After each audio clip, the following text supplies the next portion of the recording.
Hello everyone. তো সবাই কেমন আছো? আশা করি সবাই ভালো আছো।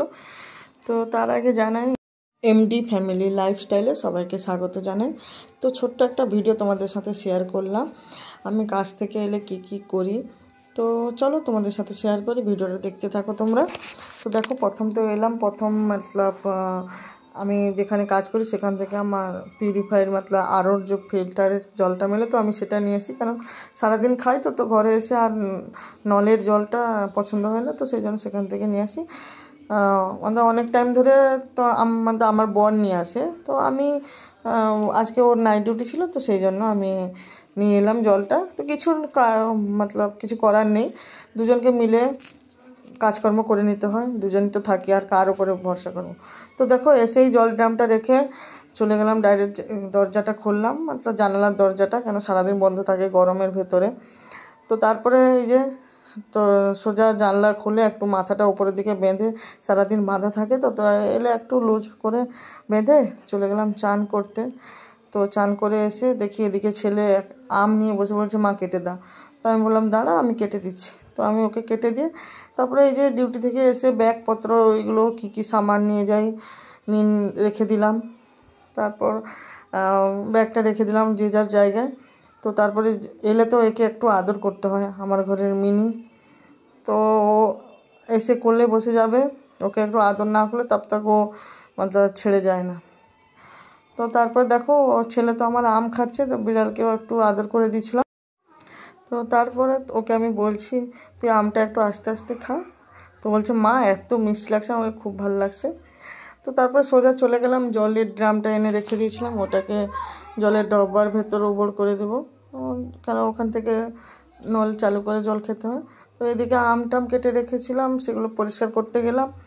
এই যে তারপরে দুপুরবেলা আজকে কি হয়েছে, আমি সকালে কিছু রান্না করিনি, অস্থিরের ভেতরে চলে গেছিলাম ডিউটি। তো দেখি বর একটা তরকারি আর ভাত রান্না করেছিল, ভাতটা নেই, তরকারিটা আমাদের জন্য রেখে দিয়েছিল, কারণ রাতে এলে দুজনের মা ছেলের হয়ে যায় বলে, তো সেই জন্য দুজনের জন্য বলে রেখে দিয়ে মানে গিয়ে আমাকে বলেছিল যে রান্না করে রেখে দিয়ে এসেছি। এদিকে আমি এগুলো গোছাতে গোছাতে দেখলাম ছেলে সেদিকে চান করে এসছে। তো চান করে এসে আর গামছাটা বাঁধতে পারছিল না, তো বলছে, মা একটু গামছাটা বেঁধে দাও। তো আমি সেই জন্য তাকে গিয়ে একটু ড্রেস চেঞ্জ করালাম, একটু ওকেও পরিষ্কার পরিচ্ছন্ন করালাম। তারপর এই যে মা ছেলে কথা বলছি, কি কোশ্চেন করছিলাম আমার এতটা মনে নেই, কী কোশ্চেন করে। ভিডিওটা অনেক দিনের আগে বানানো, তো পোস্ট করতে পারিনি সময়ের অভাবে, জানো তো কাজকর্ম জীবনে, কাজ করব কি ভিডিও, তো ভিডিও এডিটিং করতে একটু টাইম লাগে, তো সবটা হয়ে উঠতে পারে না, ঘর কাজ ছেলে সবাই মনে করে কি ক্যামেরা চালু করে দিলাম, ভিডিও হয়ে গেল, ভিডিও পোস্ট করো, কিন্তু তার পেছনে যে খাটনি একটা থাকে, তো সেটা সবার পক্ষে সম্ভব হয় না। তবুও একটা চেষ্টা যে কিছু করলে করি। তো তারপর দেখি সোজা গিয়ে দেখলাম কাপড় চোপড় শুকনো হয়ে গেছে, তো সেগুলো তুলে নিয়ে আলমারিতে তুলে রাখছিলাম। তো অনেক জামা কাপড় শুকনো হয়ে গেছিলো, কেন কাছাকাছি অনেক বেশ হয়েছিল। তো এই যে সব আলমারিতে তুলে রাখছি, সব প্রত্যেকদিন একটা একটা করে নেবে, আমি জায়গা মতন রেখে দিই, ওর বাপ ছেলে একটা একটা নিয়ে পরে। তো তারপরে রাখা শেষ হওয়ার পরে দেখো এদিকে নিয়ে এলাম, দেখি ছেলে এদিকে আলমারি থেকে ওয়াটারমেলন কেটে নিয়ে এসেছি। তো আমি বললাম দাঁড়া আমি কেটে দিচ্ছি। তো দেখছি, আমি বললাম ছেলে খাবে কেন, আমিও একটু খেয়ে নিই। তো এই যে তরমুজ কেটে দিয়ে তার মধ্যে খেয়েও নিয়েছিলাম। তো যাই হোক, তারপর দেখি একটু তরমুজের নমক ছিটিয়ে মা ছেলে খাচ্ছিলাম টিভি দেখতে দেখতে। তো টিভিতে একটু মাস্ট, সন্ধ্যেবেলা একটু সিরিয়াল তো দেখতে হবে, তো তেমন নেশা নেই, কিন্তু একটু টিভি খুলে বসে গেলে হয়। তো এই তরমুজ খেয়ে দিয়ে তারপরে চলে এলাম রান্না করতে। রান্না করে দেখি এই যে রান্নার জায়গাটা তো পুরো অপরিষ্কার, কারণ অপরিষ্কারটা আমিই করেছিলাম। তো যাই হোক, এই যে গুছিয়ে দিয়ে রান্না তো কিছু করব না, এই মতলব ভাতটা যদি হয়তো হয়, তো এগুলো গোছাগুছি করছিলাম। করার পরে সেদিকে দেখি ঘর দুয়ারের অবস্থাটাও খারাপ ছিল। তারপর দেখি এদিকে কিছু মতলব যেগুলো ভাতটা একটু বেশি ছিল, তো পান্তার মধ্যে মিশিয়ে দিচ্ছিলাম, যে যাতে না ফেলার জন্য, পান্তা খেলে কেউ খেয়ে নেবে। তো তারপর দেখছি দুজনের জন্য ভাত বসিয়ে দিলাম। হ্যাঁ, ও আমার মিনিটাও এসে দেখছে যে আমার জন্য ভাত নিচ্ছে কি নিচ্ছে না। তো চলো একটু মজা করলাম, কিছু ব্যাপার না। তো এই যে তাকেও একটু আদর করছিলাম, ও যাবে না হলে। তো তারপর সেদিকেও আমি বলছিলাম আমার ছেলেকে যে তুই ঘর নোংরা করছিস কেন, আমাকেই গোছাতে হবে। তো ও একটা ট্রলি ব্যাগ, যেটা আমরা ঘর যাওয়ার জন্য নিয়েছিলাম, ওইটা নিয়ে দেখছি বসে তার উপরে এদিকে ওদিকে হচ্ছে। তো নতুন ব্যাগ ভেঙে যাবে, তো আমি ওকে বলছি তুই কেন এরকম করছিস? তো বলছে মা আমাকে ভালো লাগছে। তো আমি ওকে একটু আদর করে দিচ্ছিলাম, আদর করতে করতে বকা, তো সেরকম করছিলাম। দেখো মা ছেলেকে আবার খুনসুটি লেগে গেছে। তারপর তাকে আমি বললাম ওর পুরো ঘর দর সাফ করবো আমি, উঠে পড়। তো ও টিভি দেখছিল, যে আমি উঠিয়ে দিলাম তাকে। আমার ঘরে বিড়াল দেখো জান্নাত দেখে দেখছে যে রাতের বেলা কে এসছে। তো এদিকে সব ছেটে ফেলেছে আমি বিছানা। আমার কি বলতো, একটু বিছানা নোংরা কি একটু কি পড়লে আমার একদম আমি পুরো বিছানা উঠে ঝেড়ে দিব। তো আমার ঘরে ছেলে যাওয়ার পরে এ বসে হচ্ছে, এ উঠছে না। তো একে আস্তে করে নিয়ে আমি চেয়ারে বসিয়ে দিলাম। তো তারপর দেখো এই যে ঘর দর সাফ।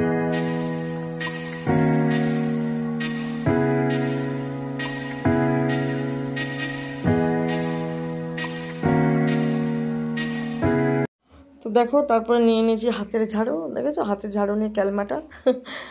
তো যাই হোক, এই যে হাতের ঝাড়ু নিয়ে ঘরটাও ঝাড়ু মেরে নিলাম ভালো করে। তো কাজের কোনো শেষ নেই বাবা, এর ভেতরে অনেক কাজ হয়ে গেছে। অনেক কাপড়ও কেচে শুকতে দেওয়া হয়েছে। যেরকম ভাঁজ করে আমি আলমারি দিয়েছি ততটুকু কাপড় কেচেও শুকিয়ে দিয়েছি। তো তারপরে এই যে ঘর দেখো, এই যে ঝাড়ু মেরে রেখে দিয়ে এলাম। তারপরে মনে একটু শান্তি এলো। শান্তি কোথায়, এই দেখো বিছানা করতে না করতে একজন এসে উল্টে পড়েছে। তো তারপর যাই, এদিকে দেখছি ভাতও হয়ে গেছে। তারপর মা ছেলের জন্য খাবার বাড়তে লাগলো না, কারণ বর তো আসার ছিল না, ও ওখানে হোটেলে খেত। তো এক বাটিতে সব মা ছেলের জন্য খাবার নিয়ে নিচ্ছি। তো তারপর ভাত বেড়ে দুজন বসে খেতে লাগলাম, ভাত বেড়ে নিচ্ছি। তারপর ঘরে ছিল পাকা আম, দেখো আমগুলো কেটে নিচ্ছি। দুটো আম কেটে নিয়েছিলাম মা আর ছেলে খাওয়ার জন্য। তো মা ছেলে খেতে বসে গেলাম আমটা নিয়ে। তো দেখো এই যে গল্প করতে করতে খাচ্ছি। কাজ বাজ শেষ করে এই যে ভাত খেতে বসে গেলাম। রান্না কিছু করিনি, ভাতটা খালি বানিয়েছি। আর তরকারি আমার বর বানিয়ে দিয়ে গেছিলো দুপুরবেলা, সকালেও খেয়েছিল। দুপুরবেলা 1টার দিকে বানিয়েছিল, তো কিছুটা আমি রেখে দিতে বলেছিলাম, তো ওইটাই আছে। তরকারি হচ্ছে আলু সজনে ডাঁটা আর উচ্ছে দিয়ে মাখা মাখা ঝোল মতন। আর দুটো আম কেটে নিয়েছি, তো এতেই হয়ে যাবে মা ছেলে। আর রাতে আমার বর খাবে না, ও খেয়ে আসবে হোটেল থেকে। তো চলো খাওয়া যাক।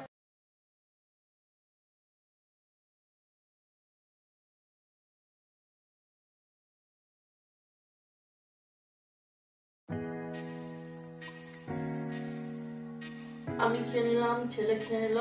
তো আমার ঘরে আরেকজন সদস্য বাকি থেকে যায়, সদস্য নাম নিতে না নিতে হাজির। তো সে জানতে পেরে গেছে যে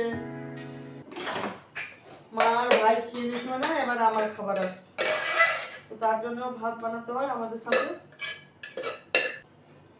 তো ভাতটা বেড়ে দিয়েছি। এবার ফ্রিজ থেকে মাছের সেদ্ধটা নিয়ে এলে তাকে কেউ ধরতে পারবে না। দেখো আমার পেছনে পেছনে যাবে।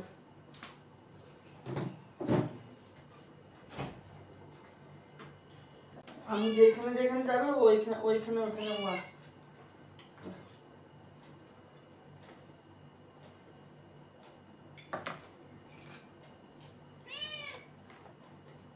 আবার আসবে।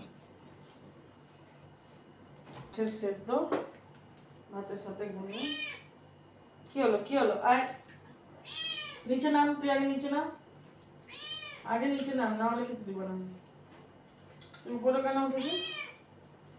উপরে কেন উঠেছিস?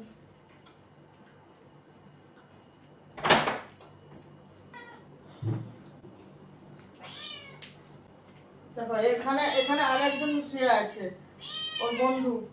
খেতে দিলে মানে এ কখন একটু খেয়ে চলে আসে, ও পুরোটা খেয়ে নেয়।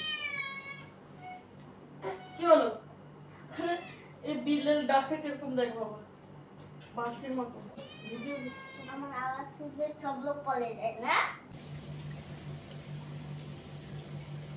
ওই যে ওইদিকে পালিয়ে গেছে, এই দেখো এইখানে বসেছে। ওই যে আমি এসেছি তো লুকিয়ে গেছে ওইখানে, এই দেখো। ওই এই যে ও জানতে পেয়ে যায় খাওয়ার টাইমটা, ওই যে ওখানে বসলো। আমি একটু ভেতরে ঢুকে যাই, মতলব পুরো তৎক্ষণাৎ চলে আসবে। চলো খাও খাও, আমি আছি খাও খাও। তো দেখো এখানে বসিয়েছি ছেলেকে, ও মিনি খাচ্ছে বলে। আমি বললাম বস এখানে, আমি কাজ করি। তো ও চৌকিদার বসে আছে বিড়ালে খাওয়ার জন্য, নাহলে অন্য বিড়াল এসে খেয়ে নেবে। কিরে কাকে পাহারা দিচ্ছি বাবা? সে বিল্লি কা মোটা সানি বিল্লি এক টাইগার বিল্লি আছে না, হ্যাঁ সে পুরো খেলে। যে বিল্লি মোটা হয় না তার বড় বড় চুল হয়, তাকে বলে টাইগার ক্যাট। ওকে, তুই তাকে পাহারা দিচ্ছিস তো? হ্যাঁ। তো বন্ধুরা ভিডিওটা এখানে শেষ করলাম, ব্লগটা এখানে শেষ করলাম। তো কার কেমন লেগেছে প্লিজ কমেন্ট করে জানাও, আর যদি যদি ভালো লাগে তো লাইক করো আর চ্যানেলটাকে সাবস্ক্রাইব করে নাও।